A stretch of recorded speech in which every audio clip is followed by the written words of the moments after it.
guys, welcome back to the channel. I am the Exiled Seagull, and today I'm going to be talking about some of the Brighton and Hove Albion football shirts that I think should be in your collection if you are a collector or if you're starting a collection of your very own. Some of these will have personal significance to you as an individual, and others will be more general and generic based on important parts of our history. So without further ado, let's get going. Let's dive into the video with our first shirt coming now. First up, we have one of the shirts that's going to have a personal significance to you as an individual. It is the shirt from the year you were born. And now for me, that's the 1989 shirt that you see behind me. I think having the shirt from the year you're born not only builds the personal connection to you as an individual, but it helps also build your connection to the club. Owning the shirt from the year you're born can be quite tricky, especially if you are an older fan, no offense, because shirts from, well, the early 90s backwards, from the 80s and the 70s, are quite hard to source. However, if you are able to grab a shirt from the year you were born, I think it's well worthwhile and a great place to start your collection. Next up, we have another personal connection shirt, and this is a version of the first ever shirt you bought or had. Now, if you're an adult and you bought your first shirt as an adult, this should be, well, in theory, relatively easy because you might still have that shirt lying around. However, if, like myself, your first shirt was as a child, getting an adult version of that shirt later on is also a must. So for me, it was the 99-2000 shirt, which I've mentioned in a previous video. That was my first shirt as a child, and as an adult, it was one of the shirts I desperately wanted to get hold of, to have that again so I could actually wear it. So yeah, trying to get hold of a shirt that was your first shirt is a must in my opinion. And I say, if you're an adult and you bought your first shirt as an adult, that should in theory be quite easy. But if you had a first shirt as a child, that can be quite difficult, especially if you were a child in the 80s and 90s, because those shirts are harder to find. However, if you can do it, I suggest you do. Next up, we have our first shirt where we're talking about historical significance. The shirt behind me is the 1994 to 1997 home shirt, and it was the last shirt of the Goldston era. We've been playing our football at the Goldston ground for almost 100 years, and this was the last shirt we wore in the last few seasons. I've said it before in my favourite home shirts video, it's steeped in history. And if you don't know about that history, I would advise you to go and check out some of the wonderful stories that are all about that. I believe the club are releasing a documentary soon. I will be doing some bits and pieces about those last few years as well. But for that reason alone, it is worth having in your collection. The last shirt of a fantastic era.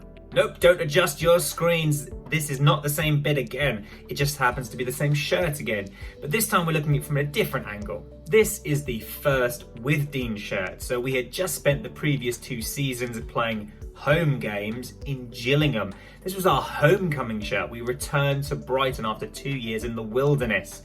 And this shirt started off a fantastic, well, very long partnership with the record label Skint, which was Fatboy Slim's record label. So for those reasons alone, it's the first Skint shirt, it's the first with Dean shirt, so they're well worth trying to get hold of if you can.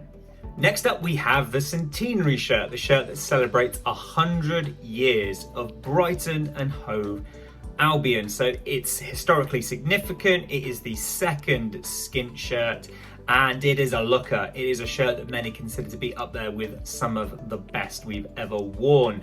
So 2 reasons to go and get it then. It looks beautiful and it's historically significant. So yeah, it's a well worth having in your collection. Next up, we have the final Skint shirts.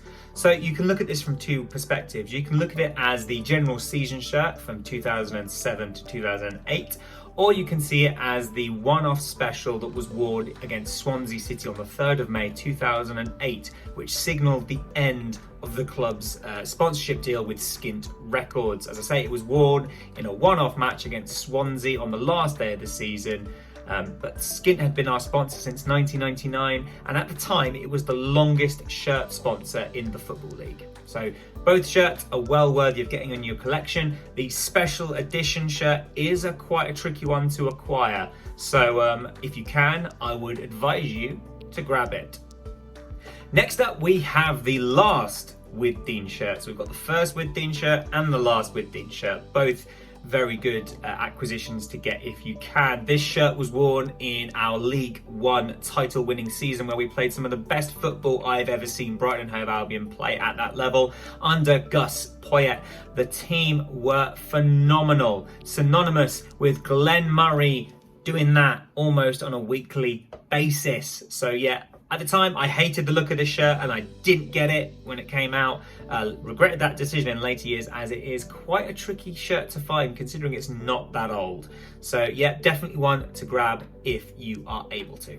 Next up, we have another special shirt that was worn to commemorate the first official game at the Amex Stadium in a pre-season game against Tottenham Hotspur. It is an absolute beauty. It's got no sponsorship on the front, it just has the gold emblazoned commemorative shirt stitching, which is absolutely beautiful. It came in a lovely box, and these shirts again are relatively rare, but you can sometimes pick them up. But be warned, people do like to overcharge for them. But no, again, if you can get one of these shirts, it's well worth it. We've got another shirt now that I've already spoken about in my favourite home shirts video, which I'll leave a link in the description below for you to check out if you haven't done so already.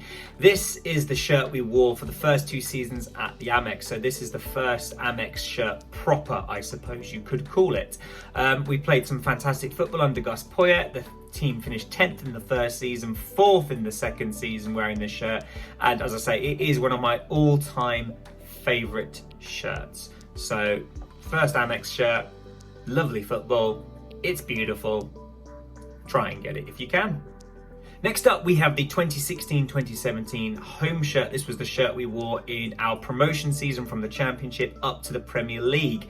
Normally I wouldn't include a shirt just because we were promoted in it, but because we were promoted to the Premier League for the first time in our club's history, I do think it holds a special place in any collector's collection. There are arguments that it's not much of a looker. The sponsor panel iron-on is not great, but it still holds a fantastic place in our club's history. So definitely worth adding to the collection if you can.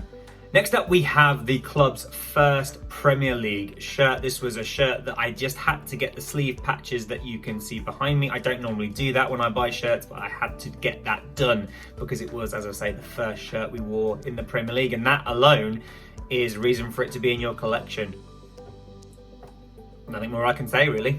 And finally, we have the 10 years at the Amex shirt. This was the shirt that Brighton and Hove Albion wore in Graham Potter's final full season, which culminated in Brighton finishing inside the top 10 of the Premier League for the first time ever. It is a really nice looking shirt. I think it's probably one of the nicest shirts that Nike have ever given us, and it's got the lovely 10 years at the Amex inlay by the collar. So yeah, definitely a shirt worth trying to acquire if you can, to commemorate 10 years at Brighton and Hove Albion's American Express Community Stadium, or Falmer if you prefer. And there you have it, guys. Those are the Brighton and Hove Albion football shirts that I think you should add to your collection if you are able to. Now, of course, football shirts these days, the market has gone mad. They can cost an arm and a leg. However, there are still great deals to be done out there. So if you are able to grab one of those shirts I mentioned for a reasonable price, I strongly advise you to do so if you are a collector or if you're thinking of starting your collection. Let me know in the comment section below, did I miss any out? Are there any other shirts that you think should be in any shirt collector's collection? A like rating is always appreciated, and don't forget to subscribe for more content if you haven't done so already. I am the Exiled Seagull, and I'll see you next time.